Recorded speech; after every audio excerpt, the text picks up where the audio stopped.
Hi everybody, it's Peter from New Age Sharpening in Nova Scotia, and I'm making this video for Knifeplanet because uh, it's to accompany an article I've written about how to maintain your knives, how to keep your sharp knives sharp. In order for you to understand how to hone a knife, for my purpose of my video and my instructions, I'll call honing maintaining an edge, keeping a knife sharp, and sharpening is sharpening a dull knife. So I'm going to sharpen dull knives, I'm going to hone sharp ones. So it's something I do in between the sharpenings. Okay?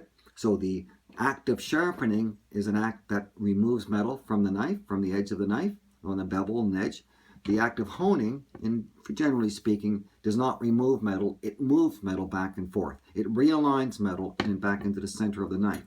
Your knife gets dull when this primary edge here, the sharp part, becomes fatigued. The metal at that edge, when sharpened properly, it's a microscopically thin strip of metal running from the heel to the tip. And with just normal everyday use, not abuse, just normal use, that metal is going to become tired, it's going to become fatigued, and it's just going to start folding over. So one way you can see that is if you hold your knife edge up under a good light, if you see any light reflecting, any glints of light, that is the metal that's folded over, reflecting off the light. So you can actually see dullness, not just feel it, okay? So anyway, my responsibility as a sharpener is to sharpen your knife at an angle that's appropriate to the steel the knife was made from, and also to finish it on a waterstone, on a grit that is applicable to the steel as well. That's my responsibility. Your responsibility is to develop a sharp plan. That sharp plan may include just bringing it back to your favorite sharpener all the time, or having it sharpened and then you hone it until this honing no longer is effective. Then you get it sharpened again. Whether you do it yourself or you bring it back to your sharpener. So that's your responsibility. And also, how keeping it, being careful with storing and what you're cutting it on.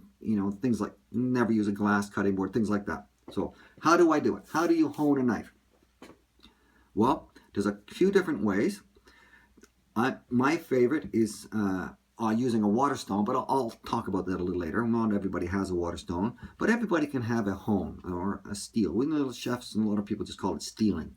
So you've got different steels composed of different things. So this is a steel hone, and this is a ceramic hone. So I'm going to put the steel one away because I prefer ceramic. Generally speaking, the steels that come with a block of knives is not very good. So it's worth your while to go purchase a good one. Okay, I always tell folks, if they're thinking about getting a knife, go buy one good knife instead of 5. Get one really good one and one good hone, and learn how to use it. Okay, that's how. Okay, now, how do you do it?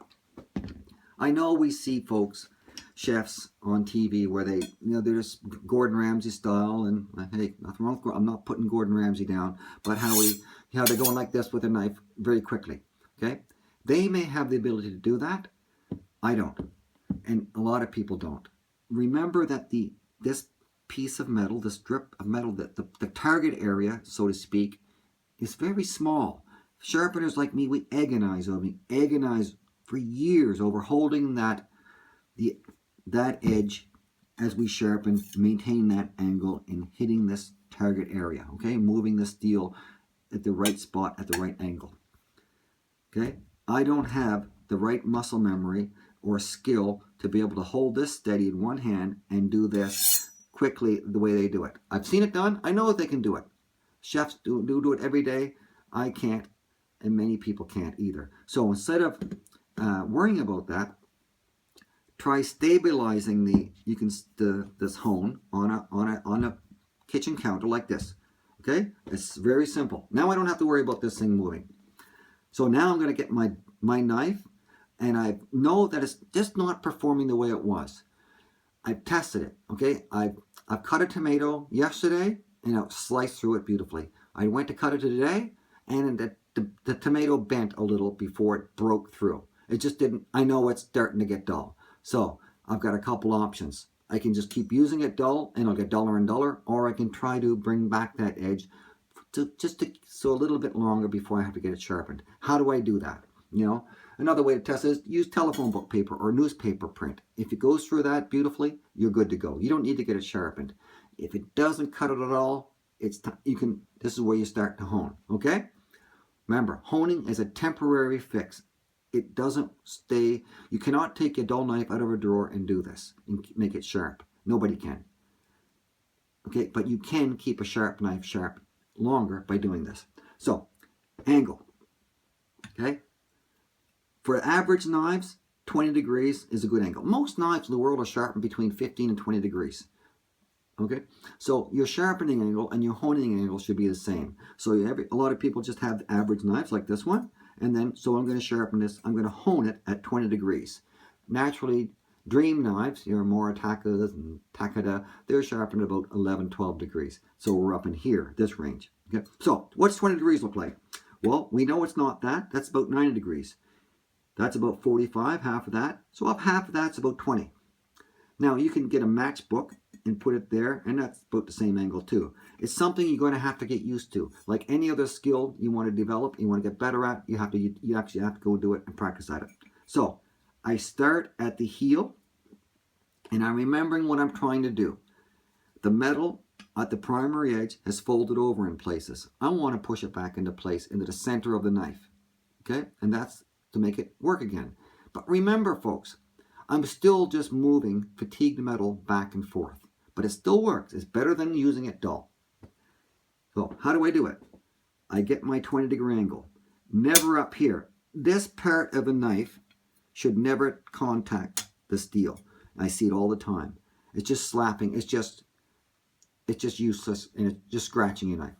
And if you're too obtuse down in here, you're just you're not doing any good either. It's just the edge is just rolling over. So you want to be well within the ballpark here about the 20-degree angle. So I start at the heel using moderate pressure all the way down. And we'll get into pressure a little bit here. So this is all there is to it. So what is moderate pressure? It's about 4 to 6 pounds if you had a kitchen scale, but a lot of us don't have a kitchen scale hanging by. So how do we know what it is? Well, we use common sense because we know we're not going to be pushing down on this as hard as possible. That's just, we never would do that.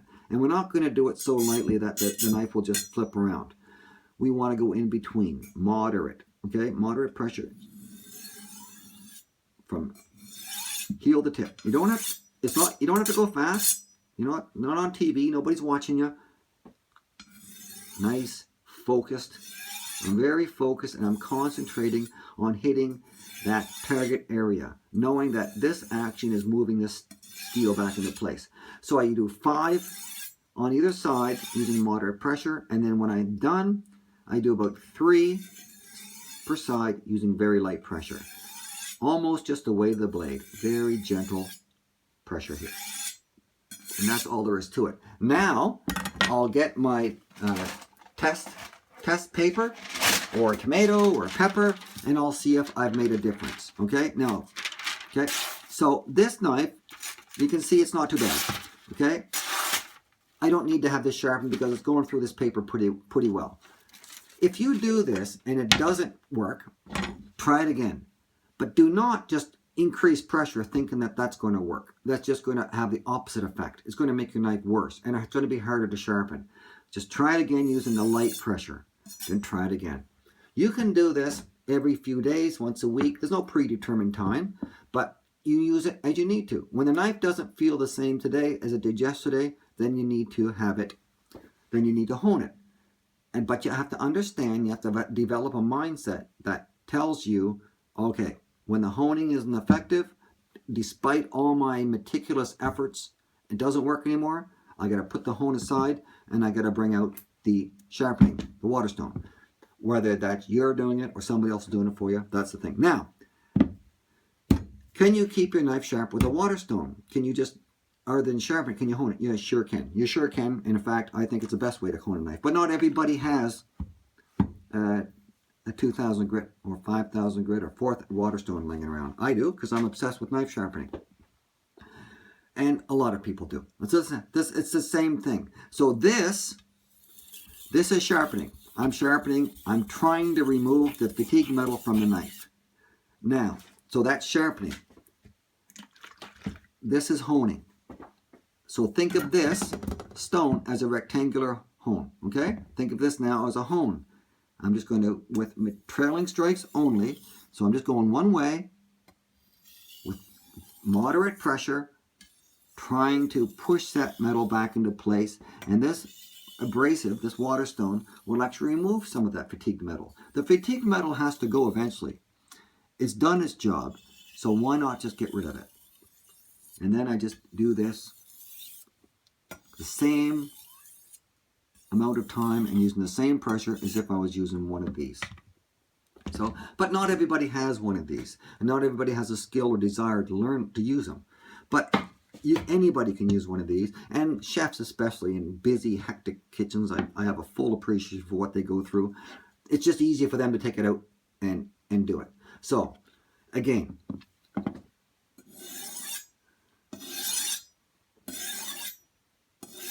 it just takes practice. When you just start, just use a little bit of pressure, okay? Keep this handy. Don't keep it in a drawer where you can't find, you have to go searching for it every day, because eventually you're just going to not want to find it, okay? Put it somewhere where it's accessible, and get to use it. Get to love your hone and keep your sharp knife sharp, okay? Nothing better than a nice sharp knife. And this will help you, folks. And so will the water stone. Some people use a leather strop. It's fine. As long as you're doing something, you will be in sharpness heaven. Thank you very much. Bye-bye.